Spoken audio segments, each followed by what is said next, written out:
What's up, y'all? Miss Megan Liana here, and it is time for us to be for real about this DEI dilemma. Now, for some reason, DEI has been rebranded to you only get hired if you're black or a minority or a woman or disabled. And let's just start with saying that's wrong as okay?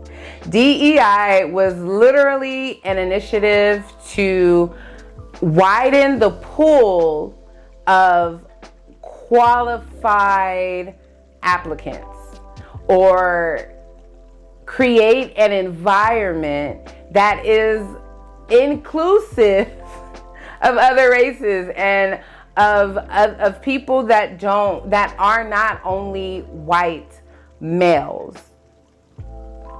And so the last year, since 2024, there's been a war on DEI. Now, if we're going to take it back a little further, this really started in, I want to say about 2021, where the issue was critical race theory. And critical race theory was something that had been involved in schools since the 70s, which was just an initiative to teach the full scope of the history of America. That includes slavery. That includes Jim Crow. That includes the colonization and the wiping out of indigenous Americans. CRT was branded as this bad thing that is an initiative to make white people feel bad about being white. When really, if they feel bad about the history of what their ancestors did, then if anything, they have a little empathy, and that's a good thing. You should feel bad. If we're being real, you should feel bad for what your ancestors did. I feel horrible for what my ancestors went through, but I digress. So first, the issue was CRT. Then after CRT was the buzzword in the media, the next issue was DEI. And DEI became popular in 2020 after George Floyd and all of those protests. It was something that was an initiative because it was pretty clear that there was no diversity in a lot of these companies. And that's a problem. At the end of the day, America is a diverse country. And so you should be able to feel represented and included and feel like you have an equal opportunity based off of your qualifications and experience in the country that you're born and raised in. So that's the first part. But when it comes to the dismantling of DEI, yes, there was an executive order passed January 20th. However, DEI has been a legal issue since last year. They've been having court cases to challenge companies that prioritize DEI and have made it a part of their company culture. They have taken these companies to court. You have seen, especially within the last 4 months, the DEI departments in college campuses and in certain schools have been being shut down. DEI associations or agencies within Congress and the government was being dismantled and shut down within the last few months. So this isn't something new. But when we look at it as a corporation level, let's look at Costco and Target, for example. So let's look at these two corporations, right? We have Target, who took DEI initiatives off their website and said they're no longer focusing on that, versus we have Costco, who said, no, we're not taking it out. And people are protesting Target and shopping at Costco to transition their dollars and support. But here's the thing.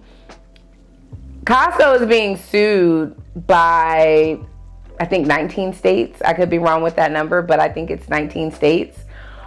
If Costco takes all these cases to court, number one, the financial impact is going to be its own thing on the company. So yeah, they're going to need all the support they could get if they do take this to court.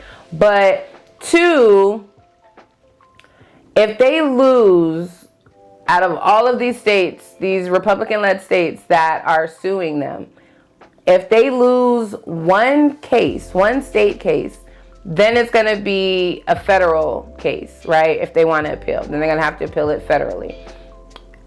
It's the luck of the draw if they get a Trump appointed judge, or if they get a Biden or Obama appointed judge. It's really the luck of the draw. If they get a Trump appointed judge, we already know how that case is going to go against Costco. So then from there, they would have to appeal, and then they would have to take it to the Supreme Court. What's going to happen when it goes to the Supreme Court? And when you look at what Target did, Target, let them tell it, they rebranded the name to some type of welcoming initiative or something like that. So Target, they took the verbiage out. And because they took that verbiage out, they're not going to get sued. And I think we have to look at it like, how many of these corporations really have the means? Like, yes, of course, these are long-standing corporations. Yes, they're billion-dollar corporations.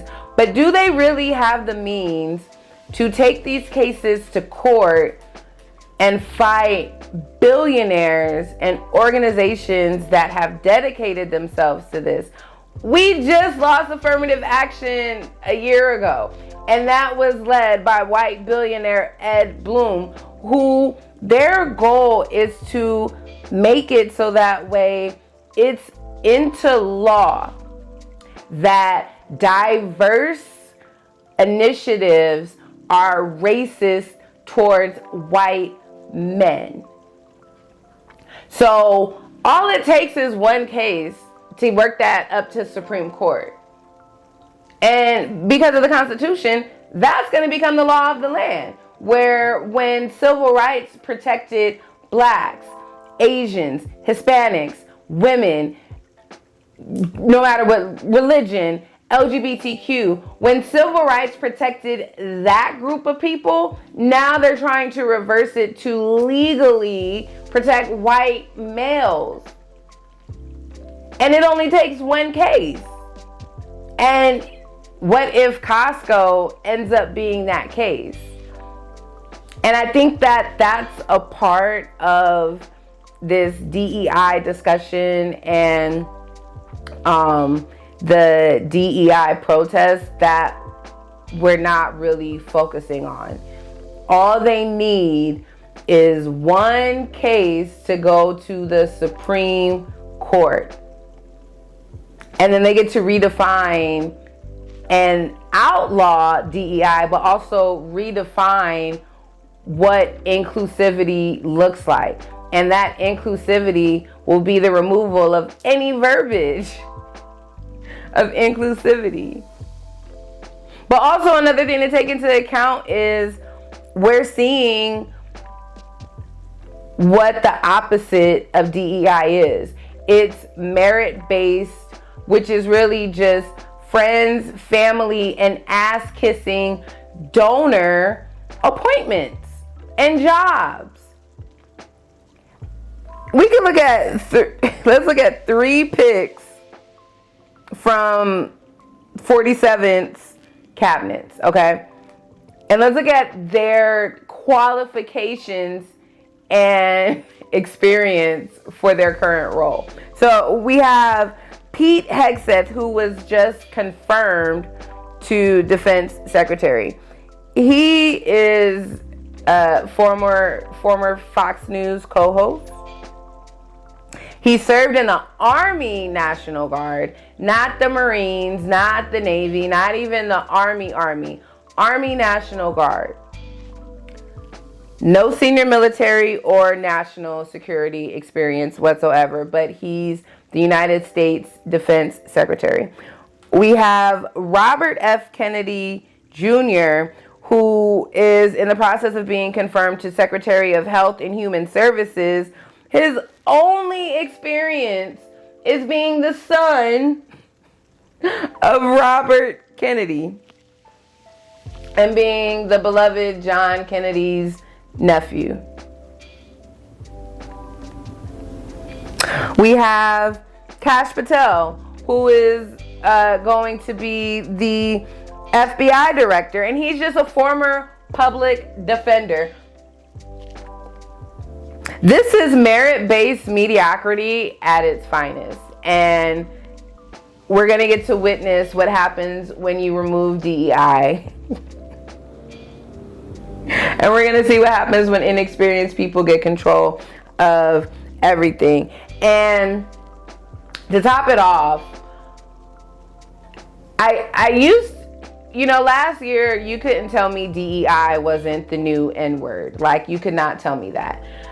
However, when they can, which it's shocking to me, but it's weird seeing them also, use it towards white women, because it's always been known that white women they received the most benefit from affirmative action, and they were also the highest percentage of recipients for DEI.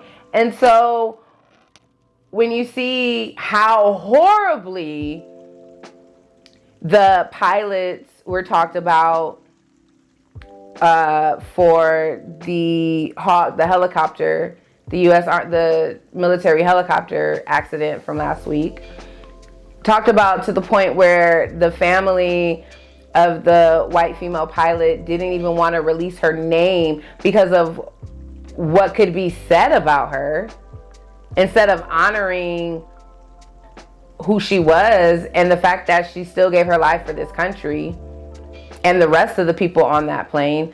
But even when it came to the attempt on the assassination attempt, and I use that in quotes for a reason, the way they talked about the CIA director, who was a white female, like, they are intentionally making sure that we know what they mean when they say DEI, who is included, and who and what they want to see running things, and who should be privy to those opportunities.